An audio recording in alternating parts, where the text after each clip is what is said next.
What's going on, guys? I decided the last second here to just do a little quick update.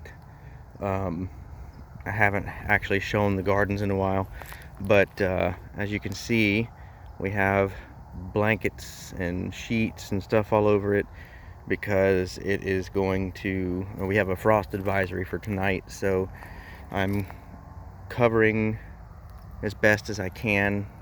There's no way I can cover this entire pumpkin, all these pumpkin vines. So what I'm doing is covering up where in here there are like actually pumpkins growing, and down there and over there and stuff like that. Um, so yeah, you can see some of the damage too. That's one chayote vine. You can see some of the damage there and how thin it's gotten over here, and some of the dying stuff there from that freeze that we had that got it. Strangely enough, my daughter's pumpkin vines still look really good, but the ones I planted, the freeze that we had just hit them really hard.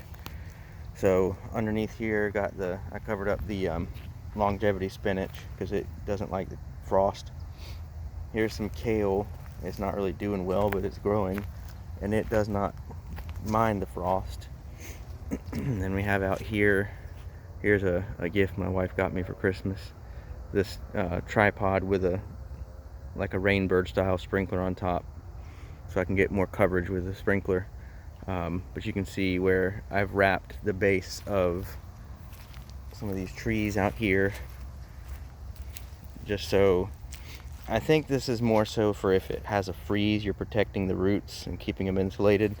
But I'm doing it anyways just in case. It's not going to freeze tonight. It's only, I think the low is supposed to be 37 here, so it's not supposed to get that low, but there's definitely going to be frost. But I just do this just in case, especially on the trees that I'm most concerned about. The bananas took it pretty hard with that freeze, so hopefully they'll still survive. The everbearing dropped all of its leaves, and I'm hoping that that's just because of the weather and that it'll come back. Starfruit looks okay. I got it wrapped down here. So back over there is a mango and a Florida avocado that I've wrapped. So here's the Meyer lemon. I'm kind of just not even really caring about it because it hasn't, I don't know, it's never looked really good to me. Here, this is my bigger of my loquats, and I have a bunch of weeds and grass and stuff and some banana leaves and stuff that I've piled around the bottom just in case. So hopefully that'll do good enough to insulate it. There's another moringa. I'm making sure it stays wrapped. The fig tree, pretty much, I mean, it still has some leaves, but now that we've had a freeze, it's going to be completely dormant now. So, but I am going to do some hoeing. It's been a while, so the weeds have gotten pretty bad. But let me show you here. We've been cutting the tops off of the sunflowers because they're hitting that point where they can be harvested for their seeds. You see how they start to hang and start to die. And funny thing is, and it's probably going to get killed back, but you can see where this chayote right there is starting to flower and produce fruit. So this one, some reason or another, it did better than the one in the back, and it's hung in there from the freeze. And then this one here, the funny thing about this one is it didn't really want to crawl up the stick that I put there. It crawled up this sunflower and has reached across and is now crawling back down the stick. So getting this one's going to be a mess, I have a feeling, but even it's starting to flower and produce. So, but I have a feeling it's going to get knocked back whenever this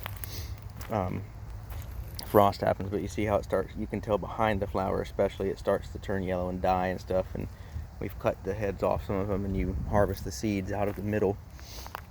So we'll see what happens. I took the snake beans that were finished, so I pulled them up. The sticks are back there, 'cause I'll keep those.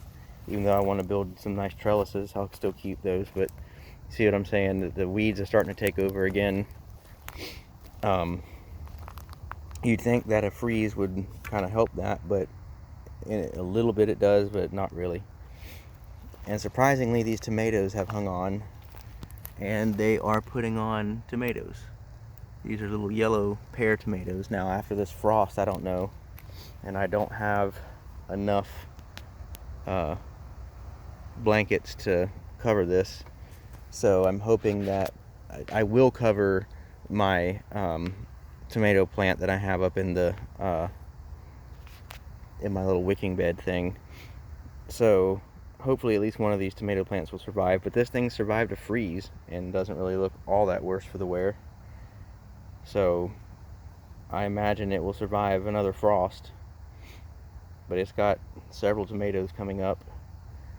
I tend to do okay with little tomatoes, pear tomatoes, grape tomatoes, cherry tomatoes. I cannot get the big, like slicer, beefsteak, brandywine, those kind of things to grow. But anyways, that's about it. Like I said, this time of year there's really not a whole lot going on, but I wanted to just show you it's not easy growing stuff. Sometimes to me the actual growing stuff is easy. Covering and doing all that stuff is what I don't like.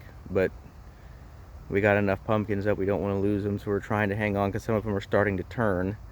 So when they're starting to turn orange, so that, you know, they're starting to get ripe.